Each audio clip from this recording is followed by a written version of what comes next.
xam fu ne du am dootu fi am Alaaji Fall Mbàkke baax am na la la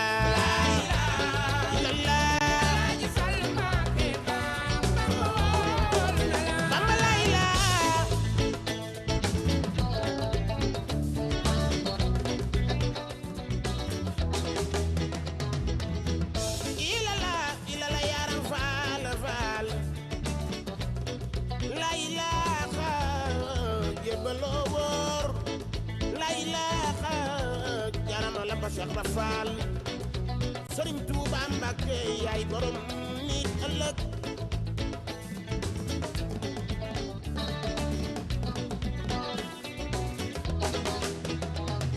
kon daal sababu leen soxna maam ni Jaara Buso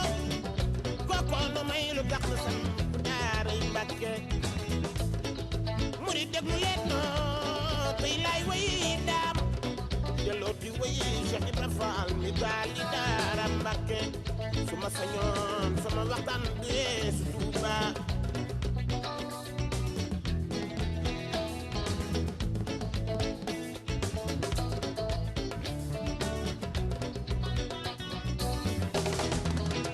su ne mu taw mu daal di taw su ne du taw dootu wi taw Alaaji Fall Mbàkke baax baax ma woon man la Alaaji Fall Mbàkke baax baax ma woon man la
Maam Jaara mu som ci Poroxaan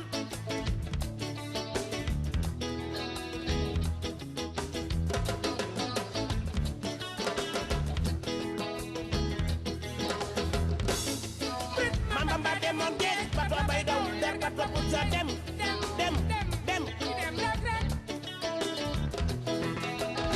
balak maaram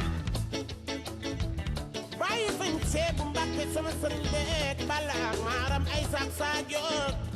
Maam Jaara bu somi ci Poroxaan sabab lu leen ci soxna Maam Jaara bu somi ci Poroxaan lu tax kookoo nu may lu tax nu sampu daaray Mbàkke bu di déglu leen tey laay way daam dellooti way Maam Cheikh Ibrahima Fall mi taali daaraam su ma sañoon sama waxtaan du weesu Tuuba Mbàkke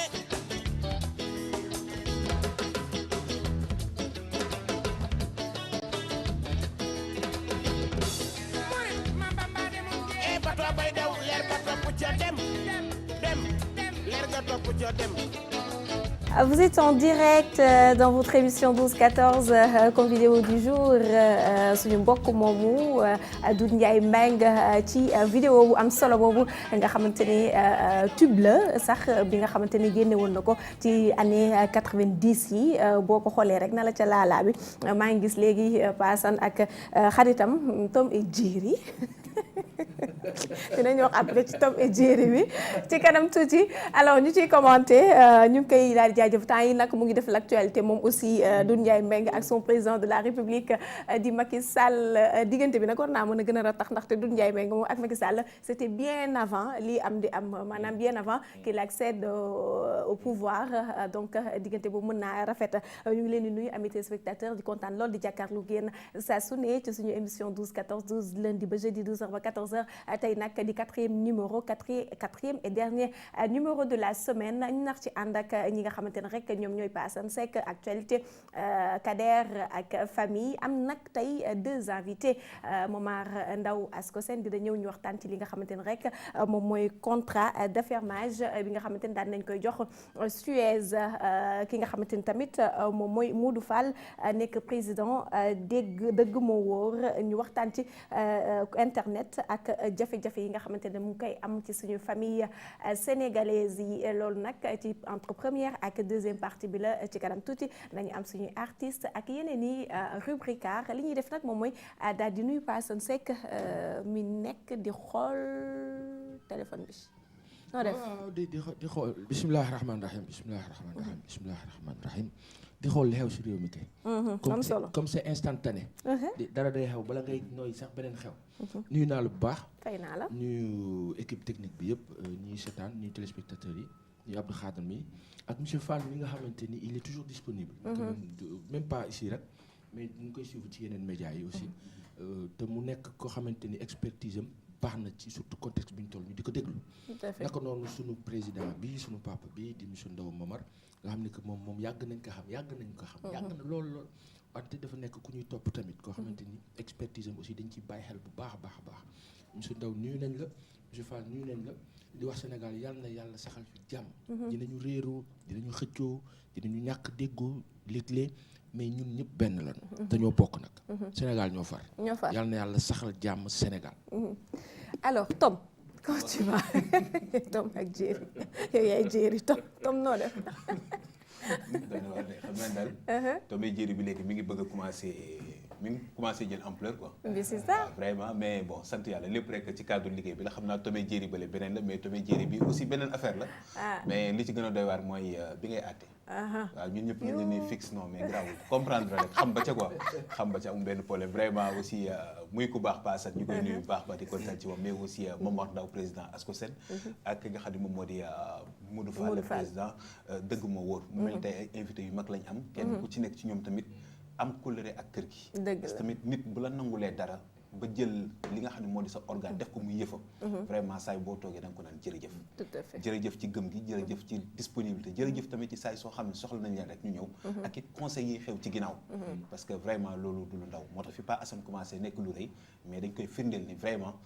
ñun suñu ay invité vraiment dañu ni gërëm saay su ne assez de nuyu bu baax a baax xam naa tey say rouge moom suñu paree nga wax ma loolu naqari non damay rouge yéen ñaar lay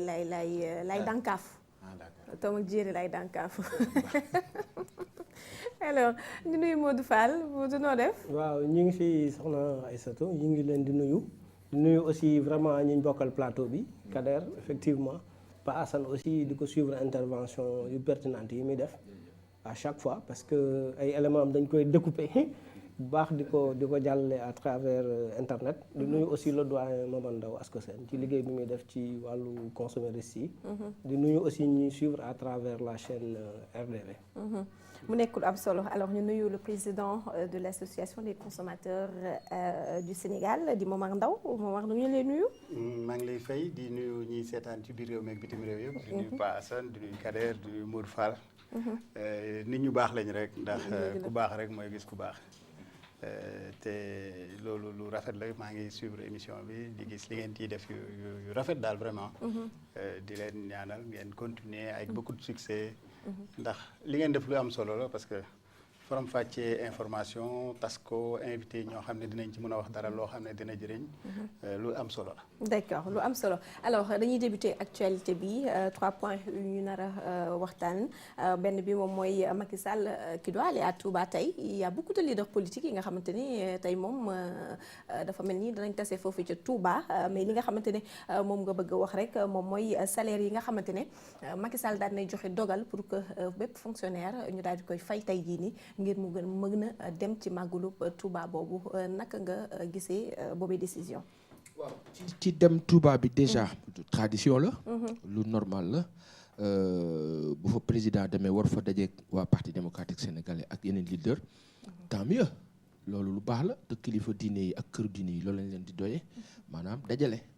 tey jii nii baax na sax ñu ne kat président bi agsi na toog na fii waa kër président Abdoulaye Wade toog nañu nii waa kër Idrissa Seck noonu waa kër Sonko noonu ak nen loolu dafa rafet loolu si ñun la bokk. te defe naa màggal gi ñun ñëpp a ko bokk. fête religieuse yi am Sénégal yëpp ñun ñëpp a ko bokk kenn mënu ko wuute. donc bëri na ay millions de Sénégalais yu jógee ci biti wala ay milliers on va le dire en tout cas Sénégalais yu bëri ay millions daanaka ñu ngi foofu ci Touba ci jamono bi ñuy wax ne que embouteillage bi sax commencé na difficile et tout événement bi ni toll. donc ñuy ñaan yàlla mu def ci barke sunu maam Serigne Touba Cheikh Ahmad Bamba ni mu bëggee woon Seydina Muhammad sallallahu alayhi wa sallam ba yàlla fay ko li yàlla def yiw boobu law ci Sénégal ak Sénégalais yëpp. wax ne président Macky Sall va aller là-bas comme traditionnellement ça se fait pour waxtaan ak borom kër gi di xalif bi waxtaan ak moom ci réew mi waxtaan ak moom ci taxawaay bi foofu ci Touba xool aussi li manqué Touba ak li nga xamante war nañ ko ci yokk surtout wàllu ndox mi nga xam ne am na jafe-jafe et tout ñu xool nu ñu koy résorber daal di dem ci beneen étape. je pense que d'année en année c'est ce qu'on fait on espère que année bii dina tane pour que année prochaine mu gën encore maintenant au-delà. peut-être benn genre scandale boo xamante ne aussi ñu ko ci wax il s'agit de l'hôpital bi nga xamante ni moom la ñu waroon daal di defar foofu ci Touba te pose première pierre bi ñu def ko depuis nag nee nañu xaalis bi daal milliards yooyu mu ngi ci entre ñi nga xamante ne ñoom ñoo ŋànk politique bi mais tamit ñi nga xamante ne dañoo nekk foofu scandale financier boobu naka nga ko gisee parce que maa ngi dégg aussi Pape Alé di ci wax j'ai reçu aussi Serigne Bara Dolly mu di ci wax moom aussi naka nga gisee loolu ci hôpital bu mag boobu nga xamante ne bokkoon na ci boobu du président de la République pour que mu tabax hôpital boobu. ça fait partie de plusieurs scandales yu ñuy dégg. te souvent dañuy am kersa bi mooy que tant que tous les régimes qui sont passés ici. dañuy def même erreur bi et dafa mel ni dafa am lu ñu koy def la on ne sait pas quoi régime bi encore def la même chose mooy que tant que politicienne bi mu ngi jiitu ci casting bi. mooy maanaam je vais mettre telle personne parce que dafa ànd ak ñun. ce qui s'est passé en Casamance où le maire n'est pas avec nous donc il sort de la salle tant que état d'esprit boobu mu ngi fonctionner au sommet de l'état dañuy am jafe-jafe. mooy indi yi mooy léeg-léeg nga teg nit foo xamante ni du fa place am ci casting bi faussé machine bi yëpp daal di yàqu chaîne bi yëpp daal di am jafe-jafe moom ay blocage kii daanaan du ma def lii parce que diw jubóowul ak man même au sein même de l'APR de Benno Bokk Yaakaar ay difficultés yoo xamante ni dañuy gis ne que am na moment boo xamante ni kii ci casting bi moo war a dem fës wax non du dem parce que dañ koy bloquer ces choses là mooy plomber tout le système. léegi nag ki nekk ci bopp bi moom di président de la République moo war a jël ses responsabilités daal di xam ne que man dañ maa fal pour benn résultat te résultat bi kenn du ma ko yàqal su fekkee ni teg naa nit moom muy dem ci beneen sens bu dul bi nga xamante ni moom la Sénégalais yi di xaar ma teggi ko daal di avancer. Malheureusement le phénomène partisan qui fait que aujourd'hui le chef de parti au lieu d'être président de la République est chef de parti et fonctionne en chef de parti donc lui-même il fausse son casting il fausse tout le combat donc aujourd'hui sur le cas de Touba li xew ci hôpital boobu comme ñi xew feneen ak feneen mooy casting faussé qui fait que les gens qui sont là-bas ne sont pas à leur place les bonnes gens qui doivent être à leur place n'y sont pas donc deal bi dafa yàqu maintenant qu'est-ce qu'il faut faire que le président prenne ses responsabilités pour régler le problème sauf que viré nañ ko ci compte kenn sans pour autant maanaam xaalis bi ñu pàccoo mais compte kañ ko viré c'est-à-dire c'est très simple oui tey jii comme information Sénégal état au Sénégal la ëppale ka ñu viré compte baak la ci xew ak lépp nguur gi xam na ko day jël responsabilité am réglé ko bu ko réglé mu réglé wu bu ko réglé wul nag loolu affaire am la mais jàpp nañ ni Touba mooy ni digg on va dire les villes stratégiques sur le plan politique actuellement au Sénégal Dakar Thiès Saint-Louis Kaolack Ziguinchor Touba nekk nag point central boo xamante ni ñu kuy jóg en tout cas pour baatu askan bi da nga fay dem ñiy demee ci yeneen maisons religieuses yi mais Touba fës na ci aussi alors loolu su amee ci contexte bi président bi dafa soxla ku ko falaat on est à 4 mois d'élection importante très importante pour lui donc tey jii nii buy dem Touba dafay dem ak dayo bu mag boo xamante ni pour convaincre c'est-à-dire au-delà de la visite traditionnelle de l'aspect traditionnel convaincre parvenir à convaincre et kii borom kër gi et waa kër gi. est-ce que dina ci aboutir ci contexte bi bu ñuy wax scandale ni jafe-jafe dafay feeñ te waa Touba am na lu ñu jàppal nguur bi fi nekk duñ ko wax nag. D'accord. Par rapport au paiement des salaires. C'est une excellente chose. Sauf que pour man loolu du événement. Fii gêne bi may am rek mooy bu ñu ko jëlee def ko en première des informations day mel ni Sénégal dara xaw fi te loolu. Parce qu'on est le 25 quand même. Mais c'est encore. Mais bon, c'est bien. Cela veut dire juste une chose assez tout. Cela veut dire que. Parce que am na jamono boo xamante ni sunu papa yi dañ doon fayeeku le 25. am na ñoo xamante ni kër yoo xam ne dañ daan fayeeku le 20. Tout à fait. am na entreprise yoo xamante ni ba tey ba sànq ñu ngi koy jéem. ci ñi fi jot a des ak ndëgër laaj. donc du lu extraordinaire. Quand les gens sont payés dans d'autres contrées tous les 15 jours mooy que xëy na bu ñu ñëwee ba tollu fenn fi dañ ko war a mën te loolu mooy li gën mooy li ñu souhaité. En attendant c'est toujours bien en tout cas bu nguur bi defee dara lu baax dañ naan def na lu baax c'est bien mais pour man du lu extraordinaire loo xamante ni war nañ ci àpp sentiru fay ay salaire ak pension gis naa communiqué ministère des finances bi démb c'est très bien mais tant que ñu ngi nekk ci ni gis nga nguur dafa kawe boo xamante ni am na fu muy wàcce boppam yaakaar ne mu ngi def dara pour séduire dafa koy wàcce niveau am donc tey ñu yëg ne salaire yi fay nañ ko et cetera ni weer bi di dee nit ñi fayeeku naturellement c'est la même chose. D'accord. Alors on va passer daal di dem ci waa Wakam yi nga xamante ne dafa mel ni juboo am na dignitaires yi dem nañ foofu waa SAD moo recevoir nañ leen ñi nga xamante ne ñoom ñooy autorités yi nekk foofu alors qu'est-ce qui a été décisif par rapport ak réconciliation boobu. parce que du mieux vaut tard que jamais. Sénégal moom lu baax rek la ñu xam gis nga tey jii nii. même sur le plan politique lu ñu xëccoo nit ñi xëccoo waa opposition waa nguur gi lu ñu xëccoo am na foo xam ne bu ñu fa yeggee président Macky Sall bii tey di xëccoo gëm naa ni bokk na ci Sénégalais yi taxaw daal ne gars yi nañ leen taxaw nag dëkk bi nag moo jiitu. parce que loolu si ñun la loolu la ñu xamuñu leneen parce que mënuñu def leneen mënuñu dem feneen mënuñu dëkk feneen bokk by force mooy am na fu ñuy toll ñëpp dañ naan gars yi let's stop. ñu def nii ak nii parce que nag fii nag benn moment nag dëkk bi kenn ko yàq te loolu maanaam mën nañu xëccoo suñu biir nag xëccoo bi nag dafay kii li xew diggante Wakam ak Mbour mun woon perdurer waa Mbour nekk ñu jàppante comme ay chien de faïence ñi taxaw fii non mënul nekk il faut que tey jii ñu yëg ñu bañ a yëg kilifa yu bëree dox nañ ci ba ci président bi ak ñeneen ñoo xam ni wax nañ ci pour que mu am apaisement pour que mu am ndogal la sooxe na léegi dañuy rectifier le tir waa Wakam ay kilifa lañu bu ñu demee Mbour dafa rafet te Sénégal loolu la ñu bëgg mooy li ma lay wax rek dañu bokk dañu war a ànd dañu war a far il faut que muy rafet kilifa yi jóg nag pour dem foofu Mbour dem nañ fa waxtaan nañu am nañu yaakaar ne loolu dina nekk source de réflexion positive boo xamante ni dina permettre waa Wakam war a mun dem reprendre seen activité sportive ak waa Mbour et vice versa. ñu jéggi ko accident day am mais àdduna ni tëddee. D'accord alors le CNRA ak Babacar Diagne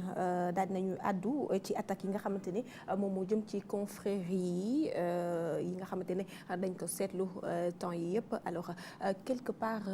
fan la ñu mën a yóbbee est-ce que tu penses que waxu Babacar Diagne boobu dina am impact ci li nga xamante ne moom la ñuy gis. il a un peu insinué les forces étrangères tapis un peu dans l'ombre yi nga xamante ni voilà dañuy sunu islam bi nga xamante ni dafa apposé wu ci sunu ay tarixa daf leen di xaw a déranger et je pense que il doit être soutenu ci combat boobu loolu moom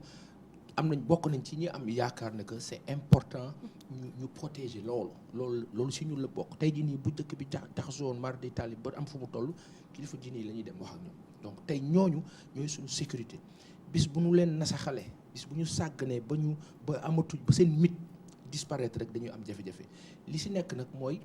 nanu koy gérer mooy maanaam nguur bu toog Sénégal na nga fexe ba sa relation ak kilifa diine yi ak këru diine yi bañ a nekk rek relation wu damay dem pour ñu joxe consigne de vote pour ñu jàppale ma loolu c'est révolu déjà Sénégal yi romb nañ étape boobu mais li am solo mooy sécuriser ko pour le bien de la nation sénégalaise suñu particularité la amul fenn si àdduna bi ñun rek ñoo ko am muy un islam boo xamante ni très tolérant différent de li ñuy gis feneen bu nga xamante ni dañ lay teg paaka soi-disant bëgg la gëm loo xamante ni du loolu te diine islam santaanawul loolu donc islam bi sunu maam yi doon doxal fii di sunu maam El Hadj Malick sunu maam Seydina Limamou alayhi salaatu wasalaam sunu maam Baye Niass ak maam Khadim Rasoul ak ñeneen ni ñu tëddalee mbir mi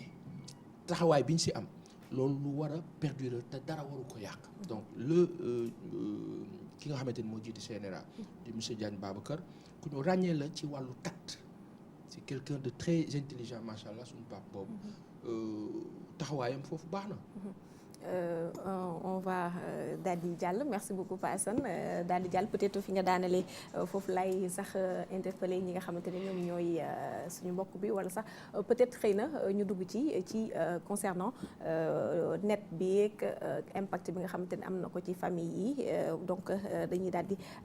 jàll tuuti daal di dem ci suñu invité di Momar Ndao président association des consommateurs du Sénégal ci wàllu ndox bi ak li nga xamante ne mooy contrat d'affermage bi nga xam te ne moom la ñu jox Suez lan moo ci position Ascosen. alors ñun suñ position ci loolu leer na ñun consommateur la ñuy défendre état moom la yoon may mu jox ko ku ko neex ci kaw procédure yoo xam ne loi moo ko tëral ci kaw loolu la ko war a tëral appel d'offre ñu wax critères yi nga xam ne ci la ñuy jëlee ki nit ki ñu respecté ko mu gagné. appel d'offre bi 2016 la commencé ba léegi mois de juin état ci turu ministre de l'hydraulique ñu ne SDE moo gën a yombale te bokk na ci critères yi nga xam ne ci la ñuy joxe ay marché nga gën a yombale li nga xam ne moom la proposé ci njëgu ndox mi yombale googu boo ko xaymaa dina nekk ay 40 milliards de différence digganteem ak SDE. ñu toog benn moment ñu ne état nee na da koy jox ki gën a seerle ay ñun consommateur dinañ ne waaw ki gën a seerle xanaa bu ñu demee ba di ko jox am na lu war a tax man ñun gisuñ lu war a tax ñu jox ko ki gën a seerle ndax techniquement société yi jàll ba war a yegg si foofu yëpp techniquement mën nañ liggéey bi SDE def na ay preuve am ndoxu Màkka bi sax SDE moo ko doon gérer boobu ndoxu Màkka c'est la capitale de tous les musulmans du monde donc du ay naxa-naxa la ñuy jël ñu dem foofu di gérer ndox moomu kon ñooñu mën nañ seen liggéey gis nañ ni ñu doon liggéeyee donc affaire technique moom nañ ko teg fee kon léegi problème mu seeraay kii moo gën a yombale 40 millions nga ne moom laa koy jox waaw kon ñun consommateurs yi xanaa kon dañoo bëgg a yokkal ndox mi duñ ko nangu damaa bëgg mu leer léegi. duñ nangu état ne day yokk ndox mi parce que damaa xool kii Pape moo ma neex rek ma jox ko pour yokk ndox mi pour attends pour amul raison gisuñu raison bu war a tax ñu ne dinañ yokk ndox mi parce que damaa tànn ki gën a seerle yenul maanaam léegi nag état nee na Suez la koy jox na débrouiller na xool nu muy tojee bopp ji na xam mais ñun consommateurs yi prix bi ñu doon fay suñ ko wàññiwul duñ nangu ñu yokk ko kooku mooy benn. deuxièmement mooy qualité service bi. bi maanaam munoo jël Moodu changé ko Samba. te Samba gën a nekk cuune duñ ko nangu booy kii nag da ngay avancer parce que réew dafa war a avancer. beneen bi itam mooy qualité de service bi xam nga dafa am qualité de service am qualité ndox mi. qualité ndox mi qualité de service du lu ñuy négocier parce que ndox dafa nekk denrée boo xam ne dafa mën a indi jéey yu garaaw ci biir dëkk kon nekk na loo xam ni lu ñu war a ñoŋal la ba nga xamante ne kii ñëw na war a tane ki fi nekkoon benn ñaareel ba qualité de service bi parce que consommateur da ngay am dafa abonné ci yow nga war koo jox benn service boobu warul dégradé wu dafa war a amélioré wu donc loolu tam duñ ko nangu ñetti point yooyu mooy point yi nga xam ne jàpp nañ ne nu état xamee na bootee doomam mais yooyu moom warul dellu ginnaaw. D'accord. kooku mooy beneen bi mooy gis nañ ne durée bi nga xam ne moom la appel d'offre bi jël dañoo perte temps bu bari. xam nga tey jii yi nga xam ne moom la ñuy def ci ndox mi pour sellal ko réactifier ak yenn produits yi da nga koy commandé day jël temps pour mu ñëw parce que du yoo xam ne gars yi dañ ko teg di xaar koo ko commandé non am na yoo xam ne da ngay commandé dañ koy defar spécifiquement selon sa nature ndox et cetera donc du loo xam ne da ngay bës bouton mu ñëw donc soo commandé dina def ay mois léegi imaginez 31 décembre li nga xamante ne bi moom mooy budget SDE si mbir mi dañ koy fayal ñoom parce que xamuñ ndax dañuy ko ne wala duñ ko ne kon lu ñu war a consommer le 1er janvier duñ ko prévoir fenn léegi ñoom suñ ko prévoirul réactif yi jeex ci diggante bi kële ñëw su commandé diggante muy bagage yi di ñëw ak lii jeex waa xanaa kon ñun ndox mu bon la ñuy sànni est-ce que comprendre nga fi may waxee c'est-à-dire dafa am des lenteurs incompréhensibles yoo xam ne bokk na ci jafe-jafe yi nga xam ne ñun moom lañ gis ci mbirum ndox mi donc daal ñun loolu mooy suñu point ci mbir mi consommateurs yi ñoo ñu intéressé li gën a am solo mooy est-ce que les intérêts des consommateurs sont préservés. est-ce que yow yaakaar nga ni ci contexte bi tel est le cas. non man yaakaaruma ne ci contexte bi parce que intérêt consommateur bi mooy mu am la meilleure qualité au meilleur prix comme ñoom ñaar ñëpp techniquement ñoo valable kay kan da ngay jël ki gën a yomb wala peut-être que état bi day jël ki gën a seerle ba pare imposer ko prix kële peut-être je ne sais pas. mais en tout cas man gisuma. gis parce que munoo wax ne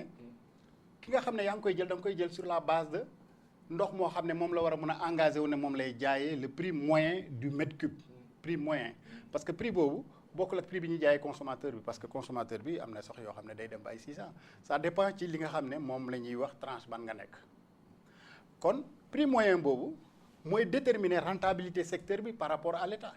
parce que ci li ngay jaayee ndox moomu am na loo xam ne moom ngay jël delloo ko SONES mu def ko investissement delloo ko ONAS mu def ko investissement comprendre nga kon c'est un prix boo xam ne c'est un prix calculé selon ki nga xam ne moom moo ñëw proposé ne man kat su ma jaayee su ngeen buggee ma defaral leen distribution bi ndox mi prix bi mooy prix bi nga xam ne jàpp naa ne suñ ko defee ñun dinañ am suñu équilibre te dinañ jox li ñu war a jox kii et cetera et cetera mais kon. waaw mais c'est-à-dire c'est un peu compliqué si dafa xaw a jaxasoo un peu. ci wàllu logique moom c'est inadmissible. c'est ça. maintenant lan mooy nekk motivation démb wax nañ fi ñu ne secteur vital à la limite li gën a stratégique ci dëkk mooy ndox d'abord. tout à fait mooy parce que santé bu amul duñu tal éducation. dëgg la waaye léegi ndox mi dañ ko dénk beneen réew man noonu laa jàpp man ci sama xel bu gàtt maanaam Suez est une entreprise française ñu dénk ko tey jii nii yow en tant que expert ban xalaat nga ci am. bon man bu ma sañoon man ku ñuy mënta dénk lépp loo xam ne lu stratégique la dañ lay imposer mu am capital national boo xam ni yow da ngay nekk partenaire stratégique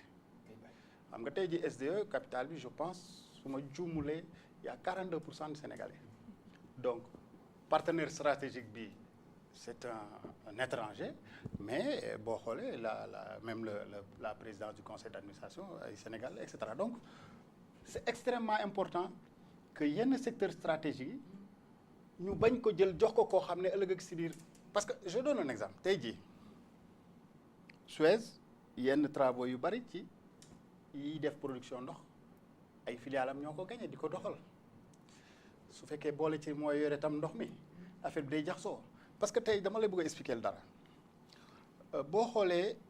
ndox mi ni ñu ko defee dañ ko def ñetti pàcc benn pàcc bi mooy lépp loo xam ne mooy production maanaam ñi mu ci ndox mi ak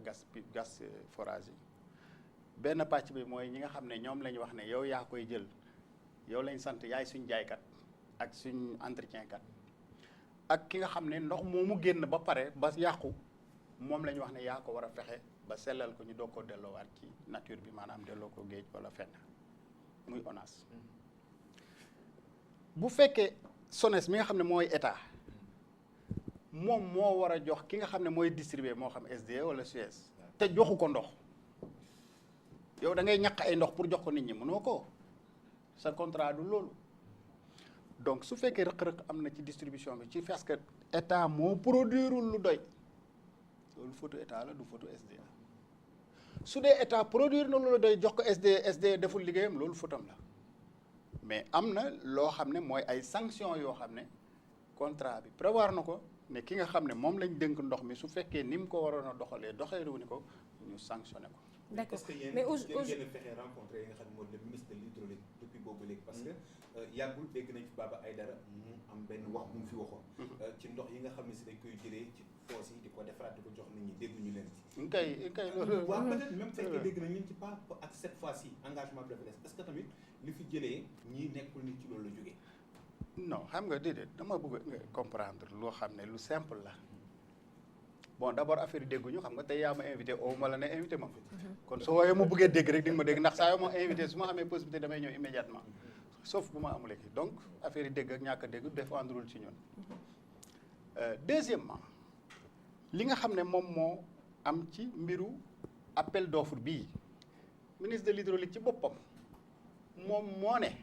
SDE moo gën a yombale kenn laaj ko dara moom moo tëb expliquer loolu kon kay fa la wax ji jeexee puisque techniquement ñëpp baax nañ xam nga li ñu doon comprendre mooy kii ñëw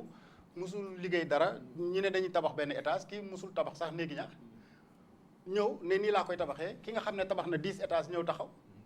kii ne 1000 francs kii ne 10 000 ñu ne borom ki mus a tabax lañ ko gëm mais du loolu. umpale soumissionné ci dossier d'appel d'offre am na ay critères yu ñuy seet. moom laa lay mën nga gën a yombale fekk na qualité service bi nga nar a defar bokkul ak li nga xam ne ci cher la moom la ñuy jox. ku bees ku mus ta ñëw xam nga ku mus ta ñëw. waaw waaye SDE kuñ xam la. SDE kuñ xam la parce que biñ ko joxee ba léegi ñu ngi koy joxaat. SDE bu dee affaire yi liggéey la rek nee naa la Màkka moo géré ndoxu zam-zam mi. kooku kay su doon nilaar wala techniquement valable ñooñu ñëpp ñu ngi fi woon bi Màkka di laaj ñooñu ñëpp a ngi fi woon lu tax demuñ lu tax gañewuñ comprendre nga donc lu techniquement moom mënuñ wax loolu affaire SDE techniquement qualité d'exploitation ndox mi aussi ak li ci des. mooy techniquement loolay techniquement parce que loolay liggéey bi. techniquement moom vraiment nañ ko teg fële nañ wax leneen maakay waaye techniquement mënuñ ko teg fële. ndax da nga jàpp dafa am ay dessous de table yu ci nekk. li ci nekk ñun xamuñ ko parce que gisaguñ benn explication bu état joxe ne man état kat lii moo tax ma def décision bii comprendre nga est-ce que dégg nga état expliqué. dégg nga état expliqué bu état expliqué nag ne man kat lii moo tax ma def lii ñu ne li état wax kat jàpp nañ ne jub na yenn na maanaam ndax dafa jël en compte critères yoo xam ne ñun jëluñ ko woon kon ñu ne waaw. mais léegi comprendre léegi nag ci ndox moomu nga waxoon Baba Aïdara dafa def benn vérification dafa dégg ne Bill Gates dafa gis ne def na ci site internet am ne defar na benn machine boo xam ne dafa bëgg a dimbale ñi nga xam ne dañu am problème mu ndox pour que ñu gën a mën a am ndox te machine boobu day jël loo xam ne fu ne la am muy ay déchets soppali ko ndox génne ci ndox léegi Bill Gates wax ne sax ñu ngi def ay expériences en Afrique notamment au Sénégal Baba Aïdara woo ma téléphone man mii ne ma est-ce que nga yëg nga machine boobu ma ne ko non yëguma ko maintenant vérifier ma vérifier revenir ko jox ko information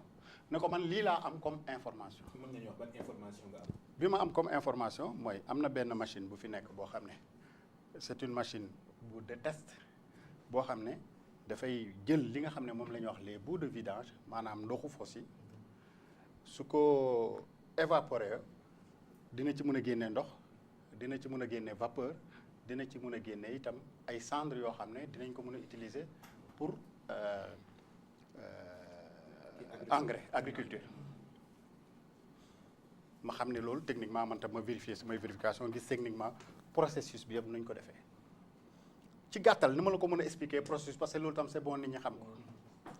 tey yow boo toogoon sa maafe jël say géej ji jël say géej ji koŋ say yéet say pousse say xorom sa lu ne nga def ci biir sa nettetu yëpp nga baxal ko ba mu bax soo tijjee kubéer gi rek ndoxoy tuuru gis nga ndox moomu di tuuru H2O la maanaam ndox kese la amul xorom amul dara loo xam ne mi ngi ci biir maafe mi te ci maafe mi la jógee. mooy vapeur bi ngay jot. loolu la ñuy wax la distillation boo defee distillation lépp luy minéraux lépp luy lu diis lépp loo xam ne kii la day des ca suuf coolool googu ndox moomu eau distillée lay doon. ndax mën nañu dégg ndox moomu c'est buvable. ndox moomu soo ko naanee amul benn microbe mais parce que amul benn sel minéraux soo ko dëkkee naan da ngay feebar donc ndox yooyu am na ñoo xam ne ñi ngi def ndox di ko jaay mais yooyu la ñuy utiliser mais dañ koy reminéraliser maanaam dañuy jëlaat sel minéraux yi delloo ko ci biir parce que yàlla dafa def ne ndox soo jëlee ñaari ndox yoo xam ne bii moo gën a far bii soo leen jegewantee rek dañuy mélanger wante su ko defee ndox mi nga xam ne amul sel minéraux nga xam ne mooy eau distillée bi nga xam ne dafa set amul microbe amul dara yow boo ko naanee sa yaram da koy jéem a équilibré donc sel minéraux yi nekk sa yaram day ñëw ci ndox mi nga koy tuur ndox muy dem donc day wàññi yow sa am yoo xam ne ay ferñeent yu nekk ci yow yooyu soxla yoo xam ne day deñ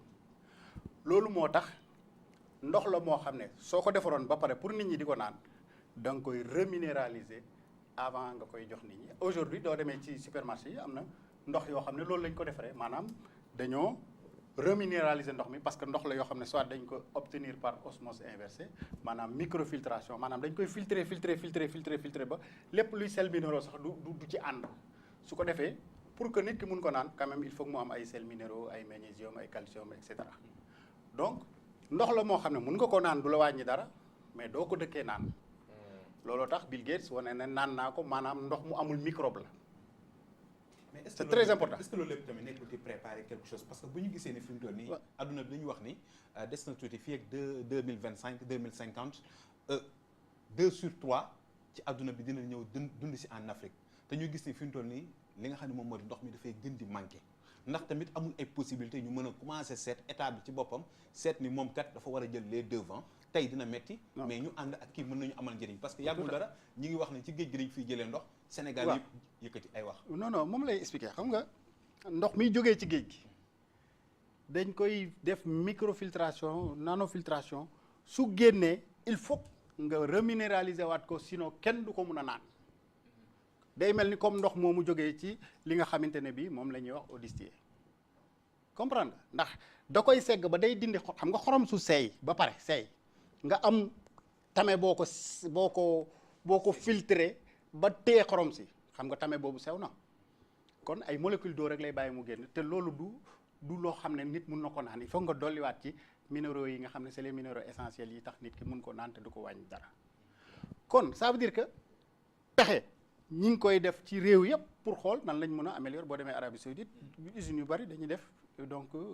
désalinisation de l'eau de mer noonu lañ koy defee soit microfiltration wala distillation ñaar yëpp ndox mi ngay am il faut nga reminéraliser ko pour nit ñi mën ko naan. Dernière question ban taxawaay ngeen di am yéen en tant qu'association des consommateurs ci mbirum ndox mi su fekkee ni yokkute am na ak ci wàllu aussi énergie bi ñu nekk ak li nga xamante ni mooy le partage égal à équidistance de toutes nos ressources naturelles. waaw ñun nee naa la ndox mi duñ nangu ñu yokk ko ci uniquement parce que damaa xool carrière mu neex ma jox ko moo gën a seerle état xanaa man jàpp naa ne xanaa état. gën a seerle wala gën a yombule. gën a seerle ki gën a seerle lañ wax ne moom lañ jox ndox mi. ah mais Mamadou Diokhane démb on a cru entendre autre chose. non parce non que moom c'est à 275 ci 300 francs. non léegi. xam nga léegi yow explication yi mu joxe waaw. non léegi ñaari nit ñoo bugg ne jox leen ma ndox bi ma gérer ko ñu ne ko waa yow lan ngay laaj pour ma jox la ndox mi nga gérer ko mu ne man boo ma joxee 277 ma gérer la ko jox la ci sa part nangam keneen ki ne man il faut nga jox ma 298 maanaam presque 299 pour ma gérer. te ñaar ñëpp nekk ay même techniciens yoo xam ne même chose ñu ku nekk aay na ñëpp xam nañ ne aay nañ comme ñëpp aay nañ kay ñoo égal ku nekk égal 1 léegi nag ki gën a yombale xanaa moom ngay jël ou bien. mais ñoom loolu la ñu wax. il parle ki jël ki nga xam ne moom lañ économique ki nga xam ne moom lañ jël bu gën a avantageuse en fait ñoom explication boobu lañ non ki nga xam ne. waaw moom lañ jël prix bi mu joxe au mètre cube moo gën a seer bu SDE kon kay économiquement moom li muy laaj moo gën a bari. est-ce que comprendre nga fi may waxee. oui yow yaay SDE yow yaay SDE. waaw moom mooy Suez. man na leen dama leen bëgg a dénk sama ndox ñaata laa lay fay yow Suez yow SDE yow Suez sax laa lay yóbbu yow Suez nga ne 299 nga may jox kii ne 277 ma tànn la yow 299 mu di ma dikk 40 milliards de yokkute. waaw justement léegi lu tax yow ma jël la yow te yàgg kii yéen ñëpp ay ngeen kii essayé naa ko depuis des années mi ngi liggéey ngay gis résultat yi gis nga xam nga lu mu mën ak lu mu mënul yow xamaguma loo mën ak loo mënul am na ci fu ma la testé mooy ci production mais testé guma la ci distribution ci gestion comprendre nga testé naa la ci fabrication de matériel mais testé wu ma la ci distribution amoo benn preuve boo joxe kii joxe na preuve bi ci loolu ba pare yaa gën a seer la ma jox la loolu lañ wax ne loolu jaaxal nañ donc explication bi xëy na ñun ñu ne état bi ci entre ñaari explication ñun foofu laay wax li ma wax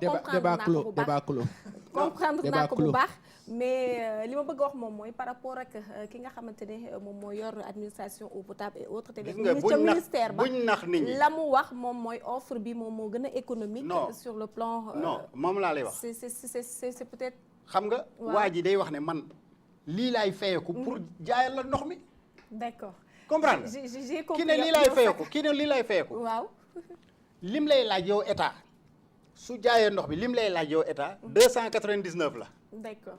kii ne 277 nga ne économiquement kii moo gën a intéressant. waaw dafa mel ni noonu la demee kañ yaa ngi soog a comprendre. maanaam wala lenn état dafay wax waa ji waaw jaayal 1000 ndax man nga jox ma 600 ndax kii moom 500 lay jaay 700 lay jaayee 100 rek laa ciy am. d'accord. xanaa kon léegi état dafa bëgg a jaar suñ kaw ñun consommateur. d'accord. bu dee loolu lay waxee. peut-être est-ce que comprendre nga. loolu lañ wax ne ñun duñ ko nangu. d'accord. parce que borom 1000 francs yi. mais su ma ko joxee 1000 francs man état wala bu jëlee 1000 francs man état ci li nga xam ne moom lay liggéey comprendre nga. waaw mais xaalis bu bari la. dëgg la du dëgg. dëgg la kay. léegi kii 1000 francs la fayeeku kii fayeeku la 600. kii fayeeku la 700. mais yow c'est 600 nga soxla pour li nga xam ne moom mooy liggéey bi. dëgg la doy na waar. en tout cas on nga va ne borom bi passer lay jël affaire bi c'est un peu compliqué. c'est compliqué kañ on va passer dem ci Kader ak Modou Fall dugg rek ci réseaux sociaux yi. internet bi. waaw dérive yi nga xam ne ñu ngi ko ci gis ñu dalal professeur Modou Fall ingénieur informaticien borom dëgg moo wóor professeur li ñuy wax rek mooy dérive yi nga xam ne ñu ngi koy gis bu fekkee ne seen dérive lañ ko mën a woowee ci internet bi ba tax léegi ay kilifa di ci ardu jëm ci di dellu siwaat ci biir kër yi. naka lañ mën def ba freiné ko su fekkee am na pexe. waaw jërëjëf Kader donc moi je pense que point bu am solo la surtout ci tolluwaayu jamono nga xamante ne nii peut-être boo xoolee même ñi nga xamante ni seen jàng soriwul sax dañuy utiliser jumtukaay yu bees yi dañuy utiliser les réseaux sociaux jaarale ko ci ay smartphone ak yenn réseaux sociaux yi nga xamante ne nii da leen permettre ñu jàllale ay information communiquer ak seen ay am di jàmm seen ay famille ak seen ay amis. maintenant naka la ñuy gérer loolu parce que man li may regretter rek ci réew mi mooy toujours dafay am ay loi parce que réew aussi loi moo koy tënk toujours dafa am loi yoo xamante ni dañ koy voter mais boo xoolee ba ci biir pour ñu respecter ko problème la ndax boo xoolee lépp lu jëm ci internet ak les technologies de l'information et de la communication dafa am ñetti loi yoo xamante ni nii képp ku ci jëm rek dëgmal ko pour man war nga mën a xam le minimum bi ci nekk. loi yooyu bi ci jiitu mooy le code sur la cybercriminalité nga xamante ne nii baax na nit ki bu jëmee ci dara mu xam yan danger moo ci nekk muy beneen loi bi ci topp mooy le nouveau code pénal bi nga xamante ni novembre 2016 lañ ko adopté dugal ci ay infractions informatiques yoo xamante ni boo xoolee ba ci biir man gis naa fi nit ñu bari ñu bàyyi ñoo xamante ni waruñu leen woon a bàyyi ndax yoon teg ñu leen ay daan ci li fi jot a jaar. donc ça veut dire que infraction yooyu ñuy wax am na ci yu bari yoo xam ne dugal nañ ko ci nouveau code pénal depuis novembre 2016 toujours nit ñi di continuer di ko def te artuwuñ leen ci waxuñu leen ci dara muy deuxième texte. beneen bi ci topp mooy la loi portant des données à caractère personnel commission des données personnelles géré ko mu nekk loi boo xamante ni importance am ci monde actuel bi tey dañ ko waroon a vulgariser quitte à ce que sax ñu def ci ay capsule vidéo di ko traduire en wolof pour permettre Sénégalais yi ñu xam fan la ñuy teg seen tànk parce que bu ère bu bees ñëwee muy ère du numérique je pense que le minimum mooy ñu wax ñi nga xamante ni ñoo jëm ci numérique boobu lan moo ci nekk seen responsabilité d'ailleurs am na ay modules de formation basique yoo xamante ne nii par exemple day permettre nit ki mu xam nan lay comporter les règles de bon usage du numérique waaw comment être responsable dans l'ère du numérique ça veut dire que nit ki lu mu xamul bu ci duggee dana def ay affaires yoo xam ne après lay rendre compte ni effectivement li waru ko woon a def parce que infraction la donc problème bu sensibilisation ci par rapport ak loi yi day des moo tax boo xoolee képp kuñ ci arrêté da ngay def leen danaan bu ma xamoon xaw ma woon loolu et cetera c'est de l'ignorance te ignorance boobu tey moo indi lu bari moi je pense que nit ki li nga xamante ni moom lay dund muy li mu nekk di ko dund tout le temps même mu jaadu yoon ak mu bañ a jaadu yoon surtout bu jaaduwul yoon nga filmer ko yow dugal ko ci réseaux sociaux yi mais loolu du tere bu réseaux sociaux yi amul woon wala internet amul tamit comportement boobu dana am. danger yi fan la ëppee ci famille yi ci état bi wala ci këru diine yi fan la ëppee bu ñu gisee ni fi mu toll nii léegi dafa mel ni ñëppay filmer ñëppay publier ñëppay wane. waaw mais foofu laa la bëgg a wax nit ki amoo droit jël image am filmer ko dugal ko à travers les réseaux sociaux loolu c'est interdit par la loi parce que c'est des données personnelles nit ki normalement caméra de surveillance sax foo ko monté war nga mën a wax ni fii caméra de surveillance moo fi nekk attention amoo droit génn sa buntu kër rek dafa caméra de surveillance yooyu yëpp moom laa la bëgg a wax ne la loolu mooy li loi wax te CDP commission des données personnelles ci loolu la nekk mais liggéey bi ci war peut-être mooy des moom laa la bëgg a wax léegi insulter nit ki mais kooku infraction informatique la à travers les réseaux sociaux moom laa la c'est le nouveau code pénal mais lan moo tax nit ñi di continuer di ko dëkkee te kenn defal sanction yi ci war teguñu leen ko. loolu mais chaîne yu bees yi nga xam ne léegi Pa Assane bu ko neexee am site internet am Aïssatou Momar man kenn ku ci nekk. wut sa benn caméra wut sa benn monteur di filmer di diffuser. voilà non xam nga moom laa la wax ni la c'est complexe xam nga bu fekkente ni déjà loi yi fi nekk encadré wuñ leen pour xool ba ñi nga xamante ni ñu ngi koy jalgati ñu teg leen ci yoon boo ëllëgee bu ñu indee des lois plus complexes aussi problème day am mais journalistes yi avec appel seen cadre boobu. mais gis nañu ba taay des gens non journalistes jànguñu defuñu dara yor ay site d'information di jàlle ay information événement bu am fii ñu bind ñu dëkk sàngam la amee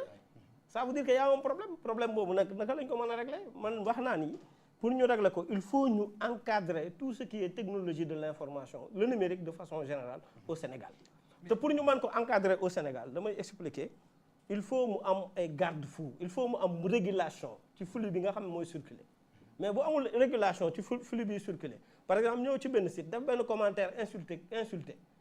déjà email bi ngay utiliser valable nom d'utilisateur bi ngay utiliser valable mais pourquoi ngay envoyer un commentaire pourquoi ngay inventer un commentaire normalement boo dugalee commentaire dugal adresse email dañoo war a dem joindre adresse email ba pare xool ba xam accessible na existé na bu existé nag à ce moment li ñu war a def ñu def ko cela veut dire que il faut Sénégalais yi accepter que dañu nekk ci ère liberté d'expression mais il faut Sénégalais yi accepter ci ère liberté bi bu fekkente ni nit ñi seen responsabilité mooy li ma wax sànq être responsable dans l'ère du numérique parce que question de responsabilité la am na yéen ñi am na loo xam ne du ngeen ko def ci réseaux sociaux yi am na loo xam ne du ngeen ko def ci internet donc ñi koy def peut-être mën nañ leen a considérer comme irresponsable parce que ëllëg bu ci dara xewee dañu mujj baal leen wax xaw ma woon moo tax ma ni il faut ñu encadrer tout ce qui est utilisation du numérique au Sénégal boo demee réew yu mel ni ay Chine ak États-Unis foo mën a dem du n'importe quoi lu nit ki di def te nit ki toujours il faut ngay trouver ay mécanismes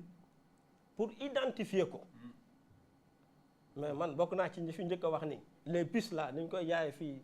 ci benn chaîne de télévision yàgg na accéléré ba tax affaire identification puces yi ñëw identification puces yi ñëw na ma joxaat leen ci benn exemple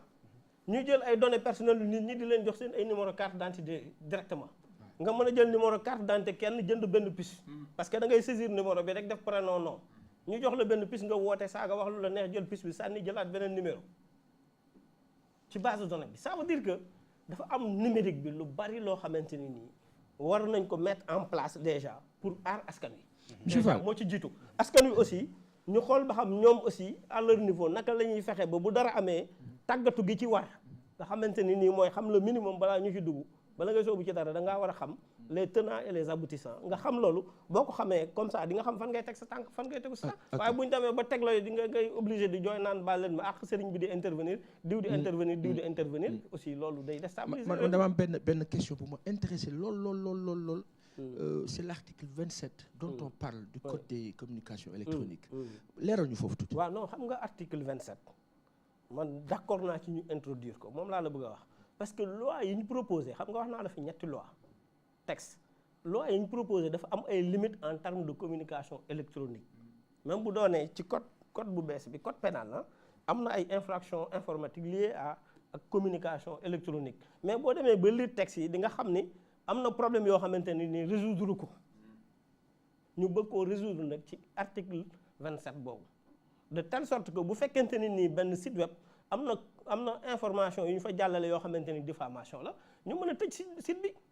éliminer nom de domaine bi s'il le faut même kii jëloon nom de domaine bi ñu ne ko dootoo amati nom de domaine muy sanction pendant 10 ans. est-ce que du couteau à double tranchant ak le risque bi nit ñi ñenn yi. waaw moom laa wax ne le couteau à double tranchant la mais man sama xalaat mooy xam nga gis nga buñ nee nit ki may nañ la liberté bi day fekk yow nga nekk ku responsable ba xam liberté biñ la may fan nga ci war a yemale sa bopp est-ce que comprendre nga mais bu doonee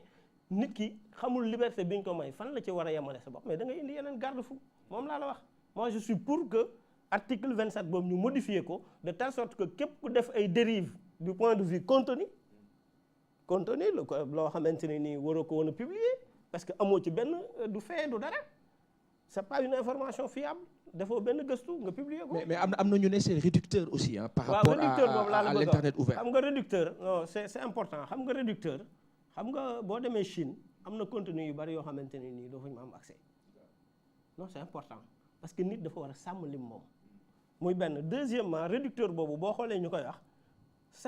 c'est réducteur dans le sens de bien construire.